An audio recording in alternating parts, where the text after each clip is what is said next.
Hi, my name is Sabu Francis, and let me explain in this video what is homing space. So, homing space is technically an authentication system which is very private, it is decentralized. It means each person doing the authentication carries the method of authentication with himself or herself on his phone, on her phone. And it is also an authorization system. Now, how does it work?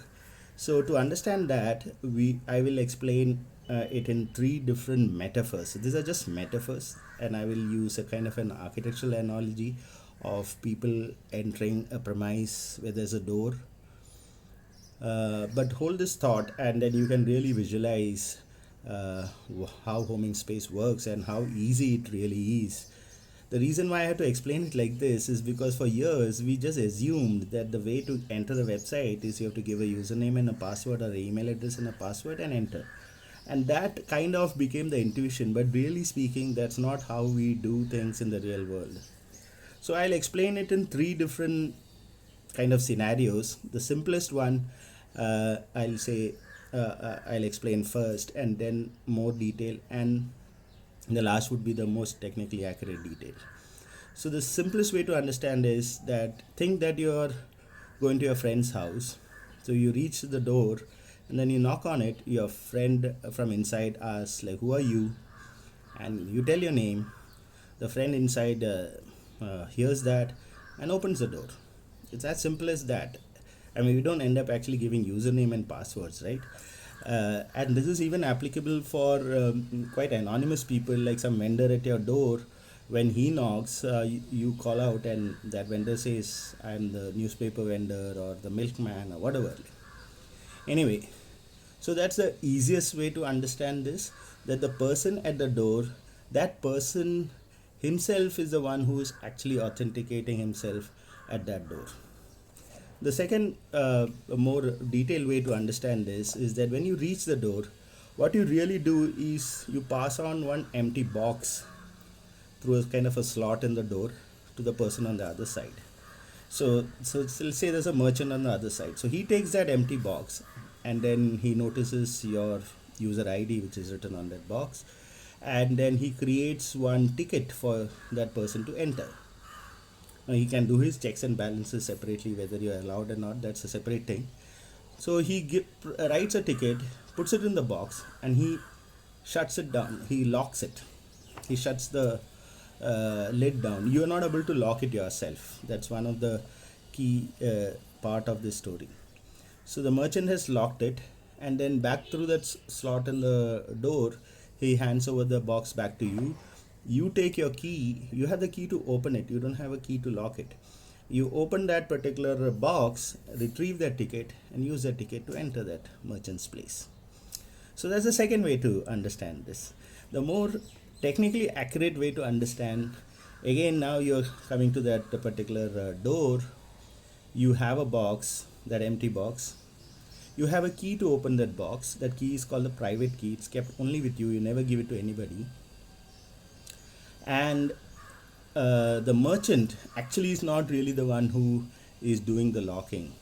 The locking is done by a third person, which is our homing space server, which is does a very small little critical activity of actually locking that box once the ticket is inside. So what a merchant does is that when he puts the ticket inside, he finds that he really cannot lock it, so he gives it over to this third person, which is a homing space server, and the server locks it. The server has the key to lock for that particular user. He cannot use some other person's key for that. So the homing space server locks that box, hands the box over to the merchant. The merchant has got that box which is locked with the ticket inside, and then the merchant gives that box back to the user. The user now needs to open that box, so he has to retrieve his private key. Now comes a little detail. That private key is further protected by one password. So in this entire system, you as a user would use only one password, and that password is to actually retrieve that particular key, and then that key is used to open the box, and then you retrieve the ticket, and then use the ticket to enter that particular site. Now, so I explained doors and boxes and keys and all that. All this actually is happening inside the phone browser. And that's the beauty of it. You obviously are not doing anything physical over there. You just visit a particular website. The website says, do you have a homing space? You say yes, and all this stuff which I just explained happens, all happening predominantly in the browser. Just that tiny bit of a little bit of server activity of the actual locking of the box, which our server does, nothing else. Everything is inside the browser. You can see for yourself what all things get done, and you are inside that particular merchant site. If you notice, this system does not require you to reveal your name, it doesn't require you to reveal your phone number, it doesn't require your email address, nothing.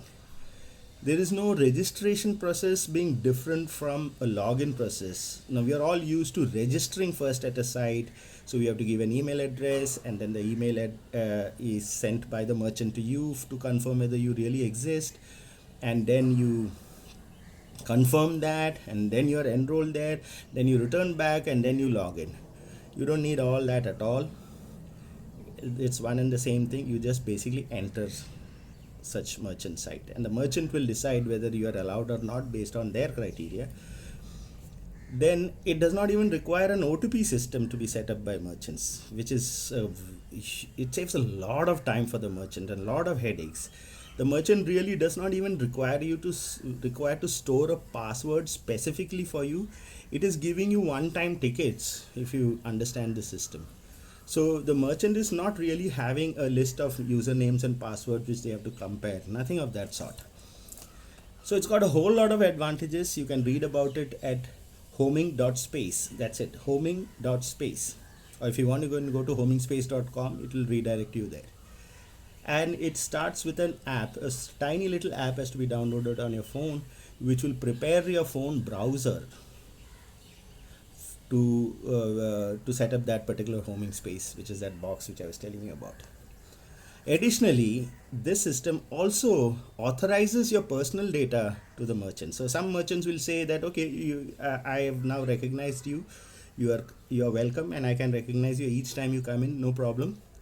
But I need additional data about you, like your birthday, your phone number, whatever. I mean, it could have some private information also, even email address for all you know. The merchant may want to actually legally send emails to you, and you may want to give that email address. Now, all that pieces of data is also stored inside the homing space in a secure manner. So you become your authentic authorization source. Like you are that single source of truth from which the data is given to the merchant. So there you have it. You have now an amazingly simple system which allows you to become authentic at any website. Now, of course, the merchant needs to modify their code a little bit here and there. It's actually very tiny. We are actually preparing a lot of open source software and modifying it so that the registration process and login processes uses our system to do that. In fact, when you get a homing space for yourself, you can actually enroll in our wiki, which uses the popular DokuWiki's open source wiki software. And you can take that code for that wiki in your own websites if you want to set up a nice wiki system.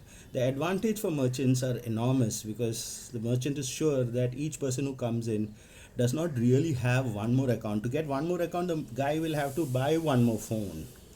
Then only he can actually get one more account. So he cannot have, say, 50 accounts and 60 accounts, which is what currently is going on. A lot of scoundrels are setting up many Facebook accounts, many Twitter accounts, because they don't have homing space. So you can just get an email address from somewhere and then start making one more Facebook account. That is how a lot of fake news, a lot of steering of conversations are happening, lots of bad stuff which is happening on the net, fake news, all kinds of things are going on. A lot of malice is because people are simply having multiple accounts. They are known as Sybil accounts, sometimes they are known as sock puppet accounts. It's as if people are moving around with puppets on their hands. So all that is actually largely eliminated. It's very authentic, it's very private, it's decentralized, so you can't get hacked. it does not even I mean, the chance of you getting phishing attacks, which is one of the scourge of the internet nowadays, even that is reduced considerably. In fact, it's very difficult to organize a phishing attack with this. So I hope you use it. Again, the website is https://homing.space. You go there, it's free, and even for merchants in the initial days it is free. So let's make a much better world than what it is on the internet. Thank you so much.